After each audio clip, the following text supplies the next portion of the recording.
तो बच्चों स्क्रीन पर आप देख पा रहे हैं कक्षा 7वीं की इतिहास और नागरिक शास्त्र की पाठ्य पुस्तक। तो बच्चों आज हम पढ़ेंगे कक्षा 7वीं में नागरिक शास्त्र यानी सिविक्स। और बच्चों आज का पाठ है संविधान की उद्देशिका यानी प्रीएम्बल टू द कॉन्स्टिट्यूशन। तो बच्चों आज हम पढ़ेंगे संविधान की उद्देशिका यानी प्रीएम्बल टू द कॉन्स्टिट्यूशन। तो मैं CS Patel, virtual training centre, Dadar, Mumbai से। आइए बच्चों आगे बढ़ते हैं। तो बच्चों आज हम बात करेंगे भारतीय संविधान की उद्देशिका के संदर्भ में। बच्चों पिछले पाठ में हमने क्या सीखा आपको हम बताएं। पिछले पाठ में सीखा संविधान देश का मूलभूत कानून है। जो हमने ये सीखा कि संविधान शासन चलाने का एक महत्वपूर्ण साधन है। तो बच्चों हमने ये सीखा कि संविधान शासन चलाने का एक महत्वपूर्ण साधन है। राइट बच्चों, अगर हम स्वतंत्र भारत के पहले राष्ट्रपति की बात करें तो डॉक्टर राजेंद्र प्रसाद को आप देख पा रहे हैं। स्वतंत्र भारत के पहले प्रधानमंत्री पंडित जवाहरलाल नेहरू को स्क्रीन पर देख पा रहे हैं। बच्चों भारतीय संविधान के शिल्पकार डॉक्टर बाबा साहब अम्बेडकर को देख पा रहे हैं। और भारत के लौह पुरुष माने जाने वाले सरदार वल्लभ भाई पटेल, देश के पहले गृह मंत्री, स्क्रीन पर जो आप देख पा रहे हैं बच्चों। तो बच्चों हम बात कर रहे हैं भारत के संविधान का निर्माण संविधान सभा द्वारा किया गया। बच्चों संविधान के अनुसार ही सरकार सत्ता का संचालन करती है। बच्चों संविधान के महत्व को आप समझ रहे हैं। तो संविधान के अनुसार ही सरकार सत्ता का संचालन करती है। तो आइए बच्चों इसी संदर्भ में हम आज आगे बढ़ने वाले हैं। और बच्चों संविधान के सदस्यों, संविधान सभा के सदस्यों की बात कर लें। राइट स्क्रीन पर आप देख पा रहे हैं बच्चों, यस डॉक्टर राजेंद्र प्रसाद को आप देख पा रहे हैं, पंडित जवाहरलाल नेहरू को देख पा रहे हैं, डॉक्टर बाबा साहब अम्बेडकर को आप देख पा रहे हैं। यस बच्चों सरदार वल्लभ भाई पटेल को आप देख पा रहे हैं। यस बच्चों मौलाना अबुल कलाम आज़ाद को देख पा रहे हैं। और बच्चों सरोजनी नायडू को देख पा रहे हैं। यस इसके अलावा बच्चों संविधान सभा के सदस्यों की बात करें तो स्क्रीन पर आप JB कृपलानी, राजकुमारी अमृत कौर, दुर्गाबाई देशमुख, हंसाबेन मेहता, यस बच्चों संविधान सभा के कुछ सदस्यों को स्क्रीन पर आप देख पा रहे हैं। तो बच्चों आइए हम संविधान की बात कर रहे हैं तो इसी क्रम में हम और आगे बढ़ेंगे। और हम आपको बताएं कि भारतीय संविधान का प्रारूप डॉक्टर राजेंद्र प्रसाद को सौंपते हुए डॉक्टर बाबा साहब अम्बेडकर, जो स्क्रीन पर आप देख पा रहे हैं, जिन्हें भारत का संविधान शिल्पी कहा जाता है, तो आप देख पा रहे हैं डॉक्टर बाबा साहब अम्बेडकर को। तो बच्चों आइए इसी क्रम में हम और आगे बढ़ेंगे। हम संविधान की उद्देशिका यानी प्रस्तावना पढ़ने वाले हैं। तो बच्चों संविधान हमारे देश का मौलिक एवं श्रेष्ठतम कानून है। किसी भी कानून को बनाने के पीछे कुछ निश्चित उद्देश्य होते हैं। राइट बच्चों, तो संविधान हमारे देश का मौलिक एवं श्रेष्ठतम कानून है। तो बच्चों हम भारतीय संविधान की, इंडियन कॉन्स्टिट्यूशन की बात कर रहे हैं। तो बच्चों ये उद्देश्य निर्धारित किए जाने के बाद विस्तार में कानून के अन्य कानून अथवा प्रावधान बनाए जाते हैं। और इस तरह से बच्चों उन कानूनों की एकत्रित रूप में संक्षिप्त और सुसूत्रता के साथ की गई संरचना को उद्देशिका कहते हैं। उद्देशिका जिसे इंग्लिश में प्रीएम्बल कहते हैं।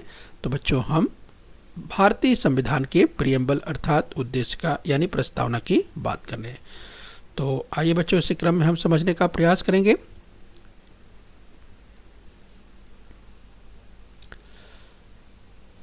तो बच्चों स्क्रीन पर आप देख पा रहे हैं, अगर भारत की संविधान की उद्देशिका की बात करें, जिसे भारतीय संविधान की प्रस्तावना या इंग्लिश में बच्चों देख सकते हैं जिसे प्रीएम्बल कहा जाता है।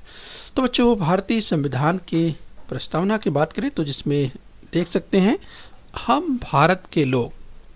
तो चलिए बच्चों स्क्रीन पर आप देख रहे हैं, चलिए हम आपको पॉइंट आउट करते हुए, यस तो देखिए हम भारत के लोग भारत को एक संपूर्ण प्रभुत्व संपन्न समाजवादी धर्मनिरपेक्ष लोकतंत्रात्मक गणराज्य बनाने के लिए तथा उसके समस्त नागरिकों को सामाजिक, आर्थिक और राजनीतिक न्याय, विचार, अभिव्यक्ति, विश्वास, धर्म एवं उपासना की स्वतंत्रता, प्रतिष्ठा और अवसर की समता प्राप्त कराने के लिए तथा उन सब में व्यक्ति की गरिमा और राष्ट्र की एकता और एकात्मता सुनिश्चित करने वाली बंधुता बढ़ाने के लिए दृढ़ संकल्प होकर अपनी इस संविधान सभा में आज तारीख 26 नवंबर 1949, ध्यान रखिए बच्चों, 26 नवंबर 1949 मिति मार्क्सिस्ट शुक्ल सप्तमी संवत 2006 विक्रमी को एतद द्वारा इस संविधान को अंगीकृत, अधिनियमित और आत्मसमर्पित करते हैं। इस बच्चों, तो ये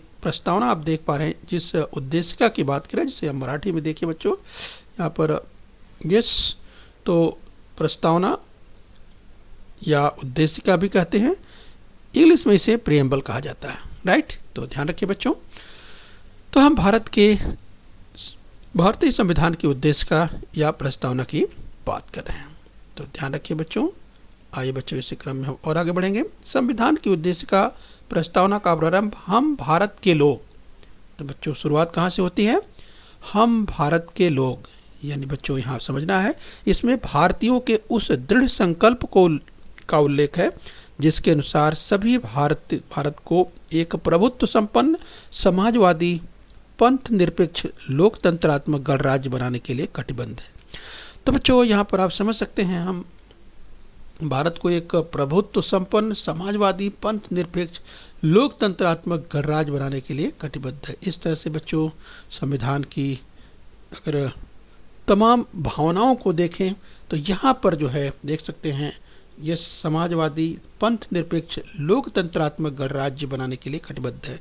तो यहाँ पर आप समझ सकते हैं कि जो उद्देशिका है, प्रस्तावना है, यानी प्रेम्बल है। तो बच्चों यहाँ पर आप समझ सकते हैं कि संविधान की यहाँ पर तमाम बातें निहित है। उद्देशिका यानी प्रस्तावना की प्रत्येक अवधारणा, the preamble sets out the objective of our constitution, ये तो बच्चों यहाँ पर स्पष्ट होता है, जिससे कि हमारे जो भारतीय संविधान की अगर बात करें तो भारतीय संविधान के जो उद्देश्यों की बात करें तो यहाँ पर जो झलक है उसे प्रियम्बल में आप देख सकते हैं। तो the preamble sets out objectives of our constitution, यानी प्रस्तावना की प्रत्येक अवधारणा इस भारतीय संविधान के संदर्भ में यहाँ पर समझ सकते हैं। तो आइए बच्चों हम समझने का प्रयास करेंगे। सबसे पहले देखेंगे प्रभुत्व संपन्न राज्य की बात करेंगे, जिसे कहते हैं सॉवरेन स्टेट। इस बच्चों हम भारतीय संविधान की बात करें, भारत पर दीर्घ काल तक अंग्रेजों का शासन रहा और यह शासन 15 अगस्त 1947 को समाप्त हुआ।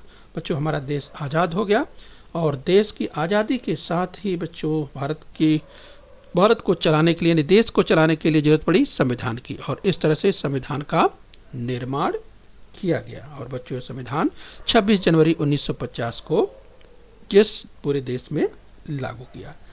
तो बच्चों इस तरह से हमने देखा कि किस तरीके से हमने स्वतंत्रता आंदोलन का सबसे प्रमुख जो उद्देश्य कि हमारा जो भारत है वो प्रभुत्व संपन्न बनना है, और प्रभुत्व संपन्न बनाने का अर्थ था कि चलाने के लिए यानी इसे सर्वोच्च अधिकार प्राप्त होना जरूरी है। तो लोकतंत्र में प्रभुत्व संपन्नता जनता के अधिकार में होती है, राइट बच्चों। तो इस तरीके से हम जब जनता की बात करते हैं तो बच्चों यहाँ फिर बात आती है समाज की। तो इस तरह से जनता द्वारा चुनी हुई सरकार को ही ये अधिकार प्राप्त है। तो इस तरह से अपने देश के अंतर्गत कौन से कानून बनाए ये निश्चित करने का अधिकार जनता और जनता द्वारा चुनी हुई सरकार को प्राप्त है। समाजवादी राज्य की बात करें बच्चों, यानी सोशलिस्ट स्टेट की बात करें तो बच्चों सोशलिस्ट स्टेट यानी समाजवादी राज्य उसे कहते हैं जिस राज्य में निर्धन और धनवानों के बीच खाई नहीं होती, यानी प्रयास ये रहता है कि देश की संपत्ति पर सभी का अधिकार हो तथा कुछ लोगों के हाथ में ही सत्ता, यानी सत्ता अर्थात संपत्ति का एकत्रीकरण न होने पाए। तो कुछ लोगों के ही हाथ में संपत्ति का एकत्रीकरण नहीं होना चाहिए, इस तरह की सावधानी बरती जाए। तो बच्चों पंथ निरपेक्ष राज्य की बात करें कि भारत धर्म निरपेक्ष पंथ निरपेक्ष राष्ट्र है, और बच्चों यहाँ पर सभी धर्मों को समान रूप से आदर किया जाता है। किसी एक धर्म को राज्य के धर्म के रूप में स्वीकार नहीं किया गया, राइट बच्चों। तो नागरिकों को अपने अपने धर्म पालन करने के अधिकार दिए गए हैं। तो हम यहाँ पर बात कर रहे हैं सेकुलर स्टेट की बात कर रहे हैं, पंथ निरपेक्ष राज्य की बात कर रहे हैं। इसके बाद हम समझने का प्रयास करेंगे कि भारत एक लोकतांत्रिक राज्य यानी डेमोक्रेटिक स्टेट के रूप में है, तो बच्चों लोकतंत्र में प्रशासन की सत्ता लोगों के हाथों में होती है और उनकी इच्छा के अनुसार सरकार निर्णय लेती है और नीतियां निर्धारित करती है। इस प्रकार से बच्चों जो सभी के कल्याण के लिए, सभी के हितों के लिए सरकार को कार्य करना होता है। और बच्चों इसके लिए हमने बात की कि जरूरत पर जो आवश्यकता अनुसार जो चुनाव कराए जाते हैं और चुनाव में मतदाता अपना वोट दे करके अपना प्रतिनिधि चुनते हैं और इस तरह से निर्वाचित जो प्रतिनिधि होते हैं संविधान द्वारा निर्मित संसद कार्यपालिका में प्रवेश करते हैं और बच्चों इसके बाद जो है वे अपनी प्रक्रिया आगे पूरी करते हैं और वहीं से इस तरह से निर्णय लिए जाते हैं। तो संविधान में उल्लेखित प्रक्रिया द्वारा संपूर्ण जनता के लिए निर्णय लिए जाते हैं। तो बच्चों आगे हम बात करेंगे गणराज्य की बात करें, रिपब्लिक की बात करेंगे। तो बच्चों हमारे देश में लोकतंत्र के साथ साथ गणतांत्रिक प्रणाली प्रचलित है। गणराज्य में सभी सार्वजनिक पद लोगों द्वारा चुने जाते हैं और कोई भी सार्वजनिक पद वंश परंपरा अथवा विरासत में प्राप्त नहीं होता। राइट बच्चों, तो हमारे देश में जब हम गणराज्य की बात करते हैं, रिपब्लिक की बात करते हैं, तो चाहे राष्ट्रपति हो, प्रधानमंत्री हो, राज्यपाल हो, मुख्यमंत्री हो या महापौर हो, सरपंच जैसे पद जो कि सार्वजनिक होते हैं बच्चों, और इन पर जो शर्त है संविधान के अनुसार, जो विशिष्ट आय पूरा करने वाला यानी जो शर्त है वो ही भारतीय नागरिक चुनाव लड़ करके यहाँ पर पहुँच सकता है। यस, तो विरासत में किसी एक ही परिवार को इस तरह के पद वंश परंपरा के अनुसार यहाँ पर राज सत्ता प्रणाली इस तरह की चीज़ें नहीं है, बल्कि संविधान के द्वारा बच्चों हम गणराज्य की बात कर रहे हैं जो संविधान में जो है निहित है उसके अनुसार जो है यस इनका चयन किया जाता है। तो बच्चों आइए इसी क्रम में हम और आगे समझने का प्रयास करेंगे। हम बात करेंगे इसी संदर्भ में भारत की उद्देश्य का हम अध्ययन कर रहे हैं। तो बच्चों प्रभुत्व संपन्न राज्य यानी सॉवरेन स्टेट के संदर्भ में देखा कि संपूर्ण प्रभुत्व संपन्न का अर्थ किसी देश का किसी विदेशी नियंत्रण में न होना है। राइट, संपूर्ण प्रभुत्व संपन्न का अर्थ होता है किसी देश का किसी विदेशी नियंत्रण में न होना। राइट, और बच्चों हम भारत की बात करें तो अपने स्क्रीन पर आप देख सकते हैं भारत देश को समाजवादी राज्य के संदर्भ में हमने देखा, सोशलिस्ट स्टेट के संदर्भ में समाजवादी राज्य में निर्धन और धनवानों के बीच में खाई नहीं होती। इस बच्चों तो समाजवादी राज्य में निर्धन और धनवानों के बीच में खाई नहीं होती। तो यहाँ इस तरह से ये सरकार को प्रयास करना होता है कि जो गरीब हैं, पिछड़े हैं, वंचित हैं, उनको किस प्रकार से विकास की मुख्य धारा में जोड़ा जाए, ये सरकार का कर्तव्य होता है। तो बच्चों स्क्रीन पर आप देख सकते हैं अगर धर्मनिरपेक्षता की पर पंथ निरपेक्षता की बात करें तो आप देख सकते हैं इस तरह से अगर चुनाव की बात करें तो देखिए भारत में जो चुनाव के लिए जो भारत यानी हमारे देश में निर्वाचन आयोग है यानी चुनाव आयोग है और बच्चों उसके द्वारा जो है चुनाव की प्रक्रिया संपादित की जाती है। बच्चों यहाँ हम समानता की बात करेंगे, राइट टू इक्वलिटी की बात करेंगे जहाँ पर किसी तरह का भेदभाव नहीं होना चाहिए। तो चाहे पुरुष या महिला, यहाँ पर राइट टू इक्वलिटी की बात करती हैं, किसी की भी तरह का भेदभाव नहीं होना चाहिए। तो यहाँ पर हम बात करते हैं समानता की। पंथ निरपेक्ष राज्य यानी सेकुलर स्टेट के संदर्भ में हमने थोड़ी चर्चा की कि पंथ निरपेक्ष राज्य में सभी धर्मों को समान आदर दिया जाता है। तो यहाँ पर बात हो रही है विभिन्न प्रकार के धर्मों की। तो यहाँ पर आप देख सकते हैं स्क्रीन पर कि देश में सभी को अपने अपने इस धार्मिक रीति रिवाजों के अनुसार अपने जो त्यौहार हैं या जो अपनी धार्मिक परंपराएं हैं उनको संचालित करने, उन्हें मनाने का अवसर जो है समान रूप से मिलता है। तो हमारे देश में प्रत्येक नागरिक को अपने धर्म का पालन करने की स्वतंत्रता है। तो पंथ निरपेक्ष राज्य में सभी धर्मों को समान आदर दिया जाता है। तो भारत एक पंथ निरपेक्ष यानी सेकुलर स्टेट है, ये ध्यान रखना है। आइए बच्चों इस क्रम में और आगे बढ़ेंगे और हम बात करेंगे इस लोकतांत्रिक राज्य डेमोक्रेटिक स्टेट की बात करेंगे। लोकतंत्र में सत्ता जनता के हाथों में होती है, उसकी इच्छा के अनुसार सरकार निर्णय लेती है। तुमने इसके संदर्भ में देखा कि किस तरह से जो भी सार्वजनिक अगर हम बात कर रहे थे कि किस तरह से जो पदों की बात कर रहे थे, जो सार्वजनिक पदों की बात कर रहे थे, राष्ट्रपति, प्रधानमंत्री, राज्यपाल, मुख्यमंत्री या मेयर, यस इनका जो चुनाव होता है बच्चों, हमने इसकी चर्चा की कि विशिष्ट आयोग की शर्त पूरा करने वाले भारतीय नागरिक ही चुनाव लड़कर यहाँ पहुँच सकते हैं। यस, इसकी चर्चा हमने की थी।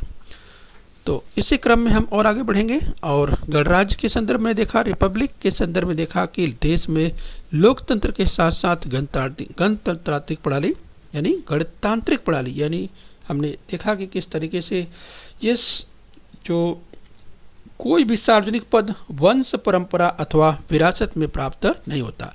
सभी सार्वजनिक पद लोगों द्वारा चुना जाता है। यस, कोई भी सार्वजनिक पद वंश, परंपरा अथवा विरासत में प्राप्त नहीं होता। तो बच्चों, हम भारतीय संविधान की विशेषताओं का अध्ययन कर रहे हैं। यस, आइए बच्चों इस क्रम में और आगे बढ़ेंगे। बच्चों, उद्देशिका की जब बात करते हैं, प्रस्तावना की यानी प्रेम्बल की बात करते हैं, तो उद्देशिका द्वारा सभी भारतीय नागरिकों को इन मूल्यों यानी न्याय, स्वतंत्रता और समता को उसके अनुसार आचरण करने का, कानून बनाकर उन मूल्यों को प्रत्यक्ष व्यवहार में उतारने का आश्वासन दिया गया है। इस बच्चों, तो न्याय, स्वतंत्रता और समता को उसके अनुसार आचरण करने का, कानून बनाकर उन मूल्यों को प्रत्यक्ष व्यवहार में उतारने का आश्वासन दिया गया। तो सबसे पहले न्याय की बात कर लेते हैं, यानी बच्चों हम बात करते हैं जस्टिस की, न्याय की। तो न्याय की बात करें बच्चों, तो न्याय का अर्थ ही होता है, न्याय का अर्थ होने वाले अन्याय को दूर कर सभी को उनकी प्रगति हेतु अवसर प्राप्त कराना, यानी अन्याय नहीं होना चाहिए बल्कि न्याय होना चाहिए और सभी को समान अवसर प्राप्त होना चाहिए, सभी का कल्याण होगा। इस दृष्टि से उपायों की योजना करना ही न्याय को प्रस्थापित करना है। बच्चों, उद्देशिका में न्याय के 3 भेद बताए गए हैं, 3 प्रकार बताए गए हैं, जिसमें पहला है सामाजिक न्याय, सोशल जस्टिस। सोशल जस्टिस बच्चों, अगर हम बात करें सामाजिक न्याय की बात करें तो ये बहुत जरूरी है, जिसमें किसी जाति, धर्म, वंश, भाषा, प्रदेश, जन्म स्थान या लिंग के आधार पर भेदभाव नहीं किया जाता। राइट, तो बच्चे यहाँ पर हम सोशल जस्टिस की बात कर रहे हैं। यहाँ पर देखा हमने कि जाति, धर्म, भाषा, प्रदेश, जन्म स्थान, लिंग के आधार पर किसी तरह का भेदभाव नहीं किया जाता, सभी मनुष्य एक समान हैं। राइट, तो बच्चों यह बात होती है, ये सोशल जस्टिस की होती है। दूसरा है बच्चों, अगर न्याय की बात करते हैं तो आर्थिक न्याय की हम बात करेंगे, यानी इकोनॉमिक जस्टिस की बात करते हैं। तो बच्चों, इसमें भूख, भूखमरी, कुपोषण जैसी बातें निर्धनता, दरिद्रता के कारण जन्म लेती हैं।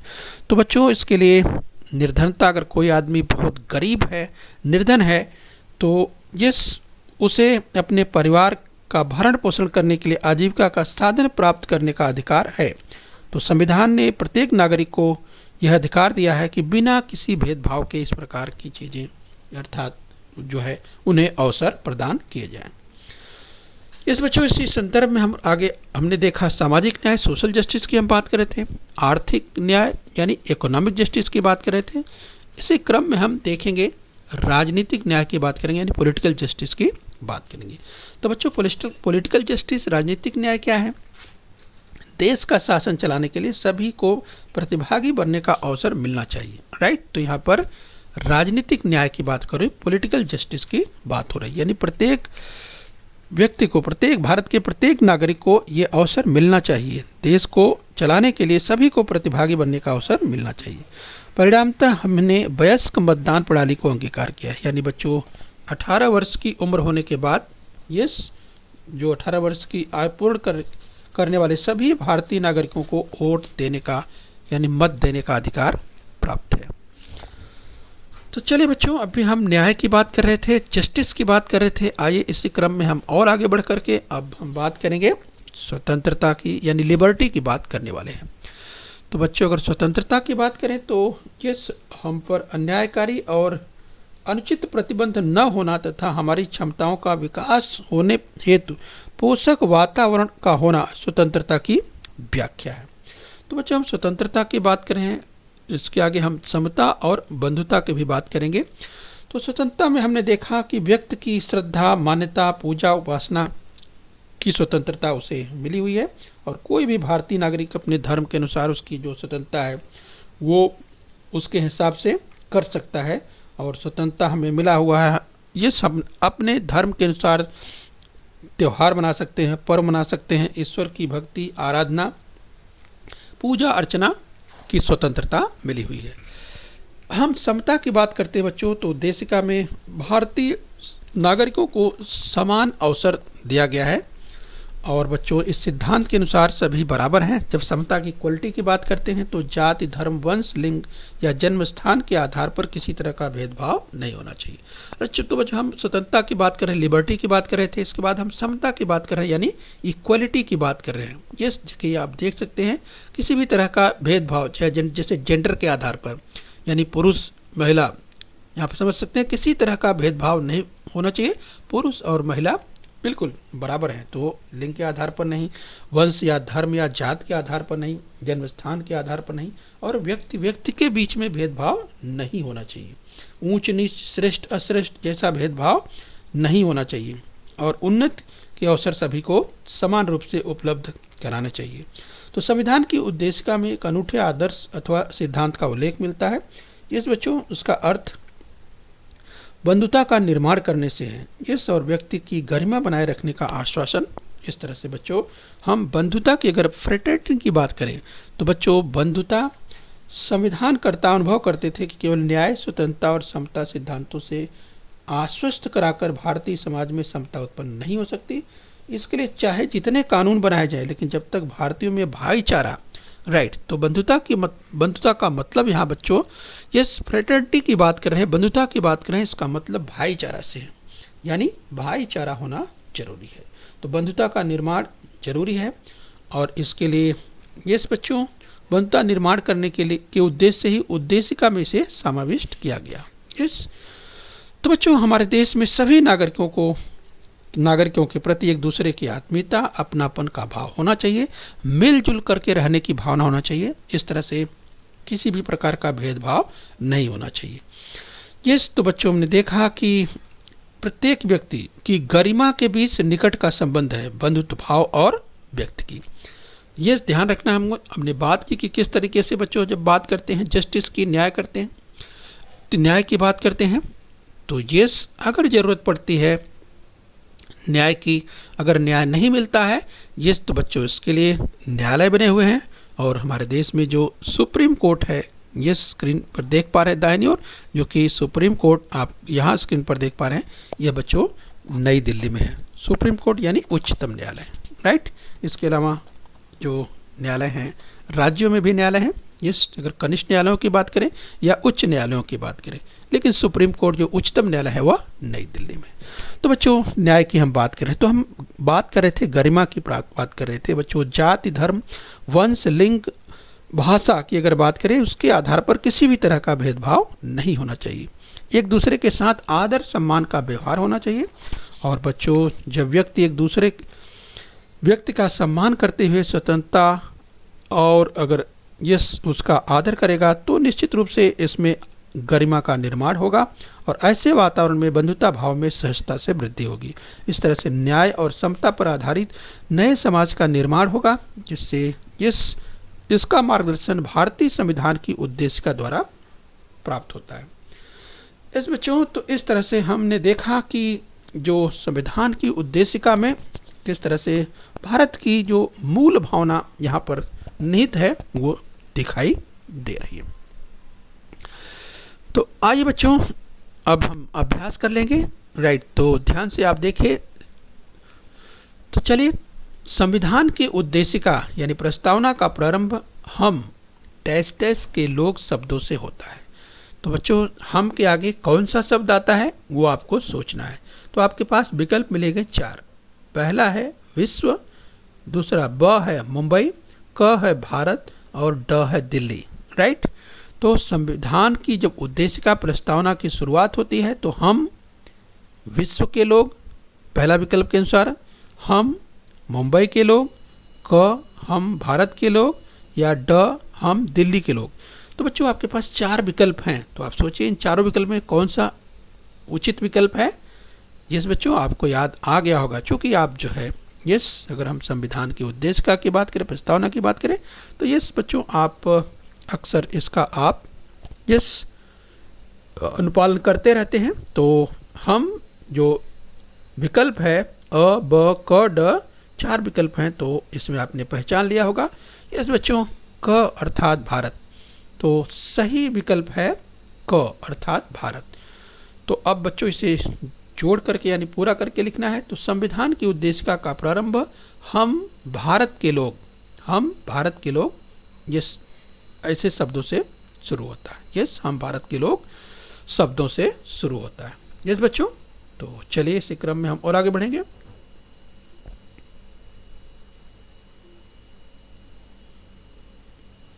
चलिए आपके सामने उचित विकल्प चुनो। भारत 15 अगस्त टैस अर्थात रिक्त स्थान दिया है, कोष स्वतंत्र हुआ। तो चलिए बच्चों ध्यान से स्क्रीन पर देखिए, आपके सामने 4 विकल्प आएंगे। तो बच्चों याद कीजिए, भारत 15 अगस्त रिक्त स्थान है, कोष स्वतंत्र हुआ। पहला विकल्प है 1950, दूसरा विकल्प है 1947, तीसरा विकल्प है 1847 और चौथा विकल्प है 1850। तो बच्चों याद कीजिए, हम 15 अगस्त यानी भारत 15 अगस्त कब स्वतंत्र हुआ था। तो बच्चों यहाँ पर जरा भी आपको डाउट नहीं होना चाहिए, जो 1950 दिया हुआ है बच्चों, यहाँ पर कुछ बच्चे संदेह में हो सकते हैं कि 1950 कहीं न कहीं उन्हें गणतंत्र दिवस के संदर्भ में अगर याद आएगा तो सोच लेंगे, क्योंकि 26 जनवरी 1950 को देश का यानी भारत देश का संविधान लागू हुआ था 26 जनवरी 1950 को। लेकिन बच्चों यहाँ प्रश्न पूछा क्या गया है, स्वतंत्रता की बात कही जा रही है। यस, यानी 15 अगस्त किस सन में हमारा देश स्वतंत्र हुआ था। तो बच्चों आपको याद आ गया होगा, तमाम बच्चों ने समझ लिया होगा, जो सही विकल्प है वो है ब अर्थात 1947। चलिए मिला लीजिए अपना उत्तर, टैली कीजिए। 15 अगस्त 1947। तो बच्चों हमारा देश आज़ाद हुआ था, स्वतंत्र हुआ था 15 अगस्त 1947। ओके बच्चों, तो आपने समझ लिया होगा कि हमारा देश 15 अगस्त 1947 को स्वतंत्र हुआ था। चलिए बच्चों एक प्रश्न और ले लेते हैं, आइए स्क्रीन पर देखिए। उचित विकल्प चुनिए। तो चलिए ध्यान से देखिए, भारत में सत्ता डैश डैश के हाथों में होती है। तो बच्चों आप ध्यान से देखिए, भारत में सत्ता रिक्त स्थान दिया है के हाथों में होती है। आपके पास 4 विकल्प मिलेंगे, अ राजा, ब सबसे अमीर व्यक्ति, क विदेशियों या ड लोगों। यानी अ राजा। अब देखिए लोकतंत्र में सत्ता डैश डैश के हाथों में होती है, तो किसके हाथ में होती है, राजा के हाथ में होती है या सबसे अमीर व्यक्ति के हाथ में होती है, विदेशियों के हाथ में होती है या लोगों अर्थात जनता के हाथों में होती है। तो आप सोचिए बच्चों, 4 विकल्प दिए हैं, किसके हाथ में होती है, लोकतंत्र की बात कर रहे हैं। यस बच्चों, तो जो लोकतंत्रात्मक प्रणाली में काम करने वाले, लोकतंत्र में विश्वास करने वाले और लोकतंत्र का पालन करने वाले अगर ऐसे देशों की बात करें तो भारत ऐसा देश है। तो लोकतंत्र की बात करें तो हमारे देश में जो यानी लोकतंत्र में सत्ता, इस बच्चों तो आपने पहचान लिया होगा, राजा नहीं, ब सबसे अमीर व्यक्ति नहीं, क विदेशियों नहीं, तो क्या जनता। तो ड उत्तर बिल्कुल सही है। तो मुझे लगता है आपने मिला लिया होगा, टैली कर लीजिए अपना उत्तर। इस तरह से बच्चों इसे पूरा करके लिखना है, वाक्य को पूरा करके लिखना है। लोकतंत्र में सत्ता जनता के हाथों में होती है, लोकतंत्र में सत्ता जनता के हाथों में होती है। इस तरह से पूरा करना है। चलिए बच्चों आगे बढ़ेंगे इसी क्रम में। चलिए बच्चों, निम्नलिखित कथन सत्य है या असत्य बताना है। यदि कथन असत्य हो तो सत्य करके लिखना है। तो सामने स्क्रीन पर एक कथन दिया हुआ है, संपूर्ण प्रभुत्व संपन्न का अर्थ किसी देश का किसी विदेशी नियंत्रण में न होना है। ध्यान से सुनिए एक बार फिर से, संपूर्ण प्रभुत्व संपन्न का अर्थ किसी देश का किसी विदेशी नियंत्रण में न होना है। तो क्या ये कथन सत्य है? याद कीजिए, इसकी चर्चा की थी हमने। यस बच्चों, मुझे लगता है आपको याद आ गया होगा। तो चलिए अपना उत्तर टैली कर लीजिए। यस, तो ये कथन बिल्कुल सत्य है। संपूर्ण प्रभुत्व संपन्न का अर्थ किसी देश का किसी विदेशी नियंत्रण में न होना है। तो चलिए बच्चों अगले कथन की ओर हम बढ़ेंगे। चलिए स्क्रीन पर आएगा दूसरा कथन। निम्नलिखित कथन सत्य है या असत्य बताइए। यदि कथन असत्य है तो सत्य करके लिखिए।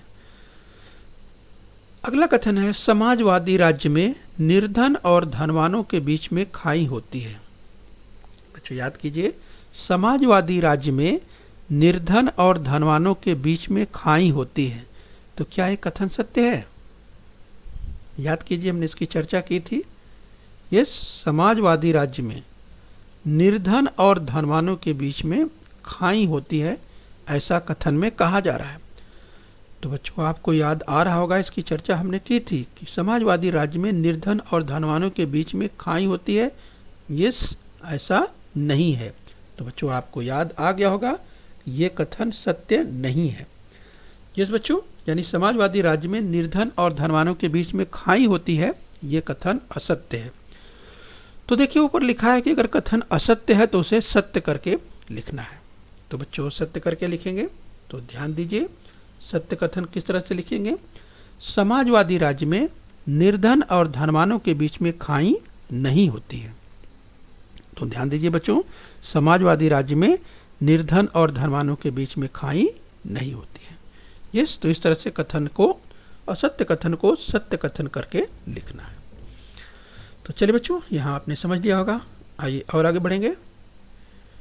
तो चलिए बच्चों, लास्ट में हम देखेंगे निम्नलिखित कथन सत्य है या असत्य बताना है। यदि कथन असत्य है तो सत्य करके लिखना है। हमारे देश में प्रत्येक नागरिक को अपने धर्म का पालन करने की स्वतंत्रता है। याद कीजिए बच्चों, हम अपने देश की अर्थात भारत देश की बात करें। हमारे देश में प्रत्येक नागरिक को अपने धर्म का पालन करने की स्वतंत्रता है। तो क्या ये कथन सत्य है? याद कीजिए, इसकी चर्चा हमने की थी। इस बच्चों आपको याद आ गया होगा। तो चलिए अपना उत्तर टैली कीजिए। यस, ये कथन बिल्कुल सत्य है। हमारे देश में प्रत्येक नागरिक को अपने धर्म का पालन करने की स्वतंत्रता है। यस बच्चों, तो आपने इसे समझ लिया होगा। तो चलिए बच्चों, हम उम्मीद करते हैं कि भारत की उद्देशिका के संदर्भ में, भारत की प्रस्तावना के संदर्भ में ये जो पाठ आपने पढ़ा, आपने इसे सीख लिया है, समझ लिया है। तो बच्चों अपने स्वास्थ्य का ध्यान दीजिए, खूब मेहनत कीजिए, खूब परिश्रम कीजिए और बृहन मुंबई महानगर पालिका के इस चैनल को सब्सक्राइब कर लीजिए। इस बच्चों हाथ बराबर धोते रहिए। यस, अपने स्वास्थ्य का ध्यान रखिए और बच्चों जो है कि खूब मेहनत कीजिए, खूब परिश्रम कीजिए। ओके बच्चों।